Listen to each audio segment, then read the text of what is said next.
Right. We would appreciate it if you would silence all cell phones and turn off any devices that light up or make any noise. Again, welcome. I am Carol Weintraub-Fogel. I'm a member of the Jay's Book Fair Committee, and I'm also on the executive board of the Jay. It's wonderful to see so many familiar faces here today. Thank you for joining us at the Jay, where our motto is, Find Your Jewish Center. I offer special thanks to the generosity of all who have made the book fair possible, our pillars of light, our patrons and sponsors.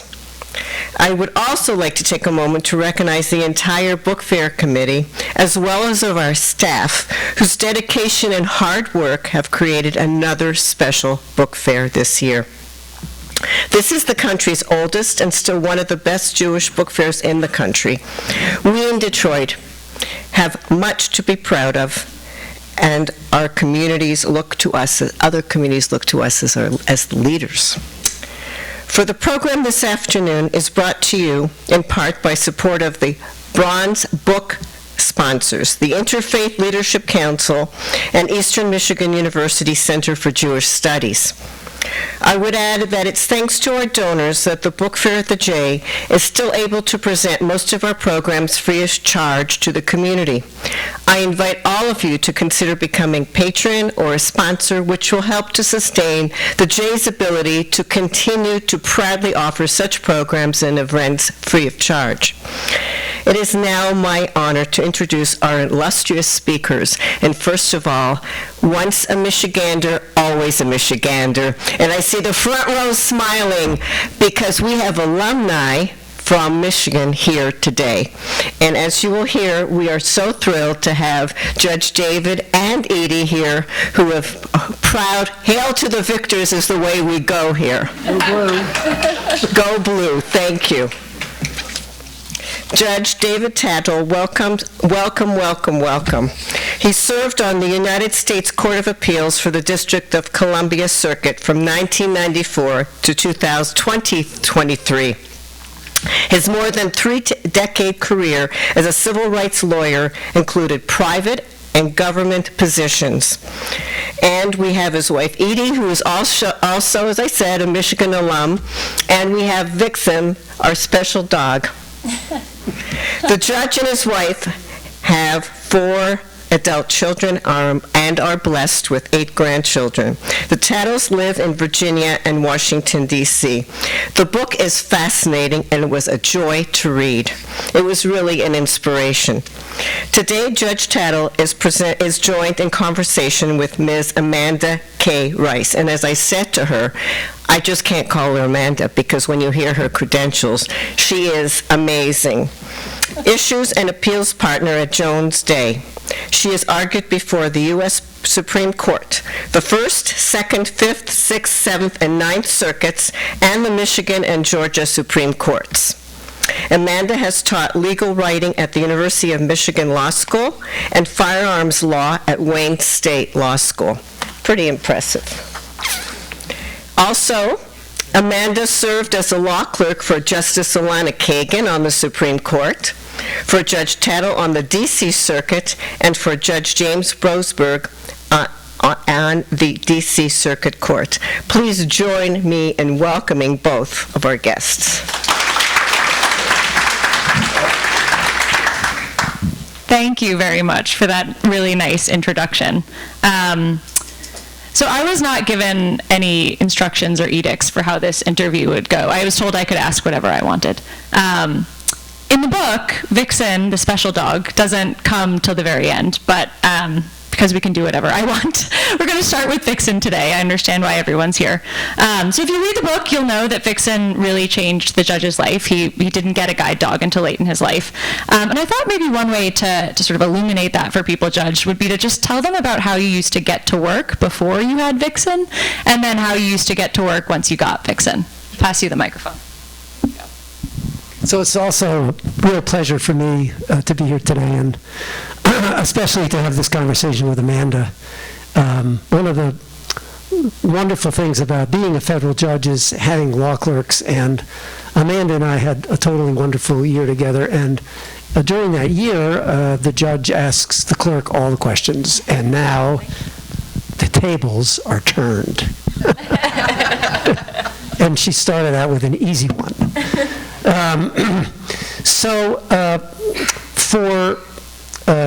For decades before I got a guide dog, I used a light mobility cane, and I was pretty good with it. But there were parts of getting around Washington that were quite challenging. And I'll just describe the morning routine because Amanda was part of it. I would take the metro, that's the subway in Washington, down to the courthouse, and a clerk would meet me at the metro station. And the reason for that was that there were some busy roads between the metro station and the courthouse, and there were also plazas, which are really hard to manage with a cane. And so the clerks met me, and there were two different places they met me. Half the time they would meet me at the Judiciary Square station, and we'd go straight to the courthouse. The other half of the time, they'd meet me at the YWCA because I went there first to swim before I went to the court. And then we would walk together to the courthouse. And that 15-minute walk was really quite special for all of us because there wasn't anybody else there. And, it gave me time with each law clerk to chat about whatever was going on, maybe something I had read in the paper or maybe the case we were hearing that day. It was really a very special time. And then at the end of the day, the same thing happened. They would walk with me back to the metro. Well, Vixen does all that now. I mean, my conversations with her are very different than my conversations with Amanda. But as I explain in the book, the chapter that I tell the story in is called "The Dog That Changed My Life." It's not an overstatement. Many people have confessed to me that they've read that chapter first, and that's okay as long as you read the rest of the book. And I tell a story in there about how much independence I've gained through Vixen. She's given me a level of physical independence that I haven't had in decades. And to Edie, stick up your hand there. Where are you? Edie too. Edie and I for most of our marriage, Edie was one of my major guides, and now near the end of the marriage, she's been, quote, replaced. I don't mean end of the marriage. I mean late marriage. We just had our 59th wedding anniversary. That's really bad. So she's been, quote, replaced, close quote, at least for some of the walks by Vixen. But she has a level of independence she hasn't had also. So it's been quite a remarkable experience for both of us. You've got your own microphone. Oh, thank you. You've gotten a replacement. Okay. One more question about Vixen, Yes. and then I promise I'll get to the other stuff. The thing that surprised me most about meeting Vixen is how much of a normal dog she is when she doesn't have her harness on. She plays, she barks, she has toys, she even gets into some trouble. How do you and Vixen do your work-life balance? How do you manage treating her as a employee, a worker, and as a pet? The division is the harness. When Vixen's in her harness, she's a working dog. When she's not, she's a dog. And they're trained that way. And you will see, I'll show you when we're done, if we're out there, you can see when when I take the harness off, you can just see her transform into a dog, or vice versa is really dramatic.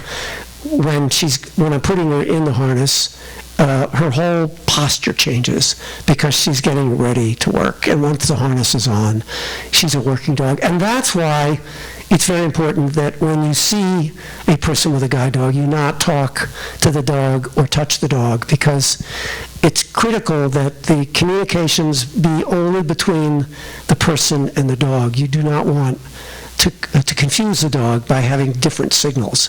And Vixen's harness used to have a sign on it that said, do not pet working dog. But only about fewer than 25% of the humans who see that sign pay any attention to it. So she doesn't actually have the sign. But that's the distinction, the harness. All right, I'm gonna try to move off Vixen, but we're gonna save some time for questions at the end. So if you have questions about Vixen or anything else, just start thinking about them now. Okay, so the book has two main threads. It's called Vision, a memoir of blindness and justice, and there's blindness and there's justice. We'll talk about both of those things, but maybe you might read the short passage from the prologue that kind of tees up the relationship between those two things. Sure. Hold that mic for you. Okay, I do not have free hands. So this comes from the end of the prologue.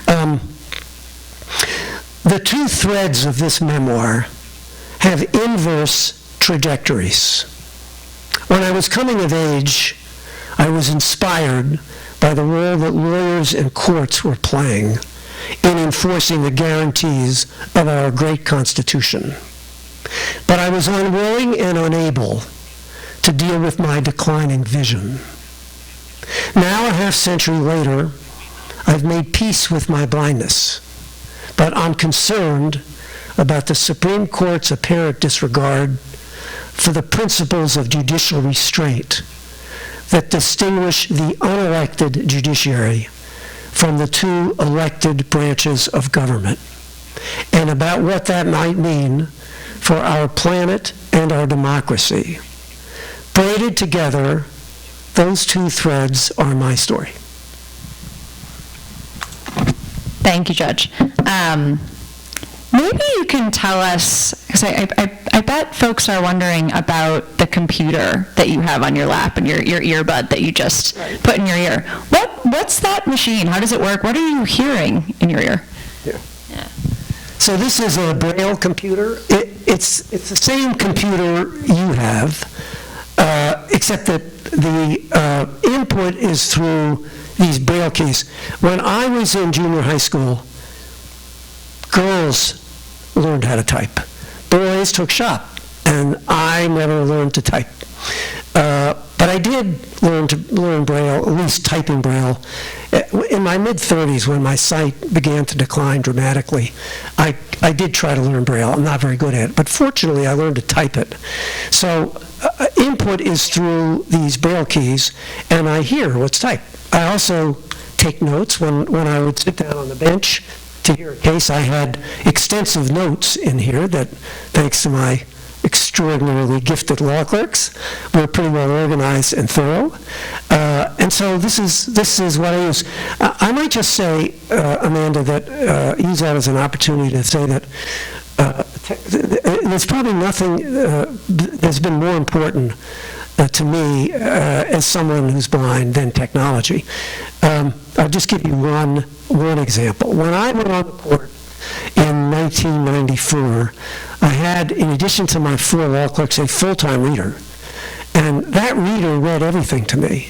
That reader read all day long, read briefs, opinions, letters, even the morning newspapers when Edie couldn't read them to me for some reason.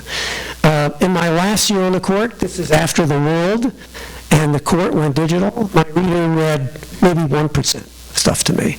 Everything else I can now read myself. I can read the morning papers, I can read virtually any magazine I want, I can read all the cases. When I want to read a case that I'm interested in, I just call a legal assistant at the firm, and within 2 minutes, it's emailed to me, and I can read it. So technology has made an enormous difference in my life and the lives of all blind people. And from what I understand from reading and talking to other people, it's about to make...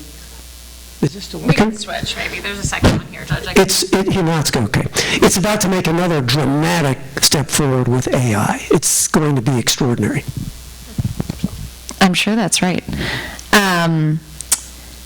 You listen to audiobooks before just about anyone. Maybe some folks in here have listened to Judge Tatel's book on audiobooks. Can you tell us about early audiobooks? How did that work? You were among the first people in the world, as I understand it, who got audiobooks. So since during the New Deal, Congress created a talking books program.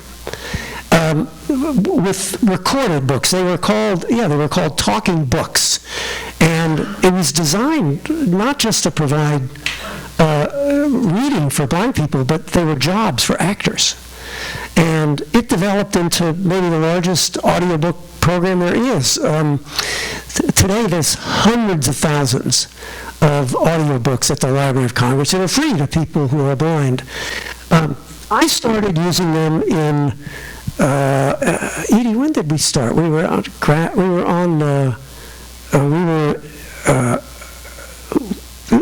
just moved to Washington. Early 60s, my sight was declining. It was early 70s, thank you. My sight, now you know why we actually wrote this book together. What you just heard went on for 3 years. My sight was declining pretty rapidly, and I was an avid reader.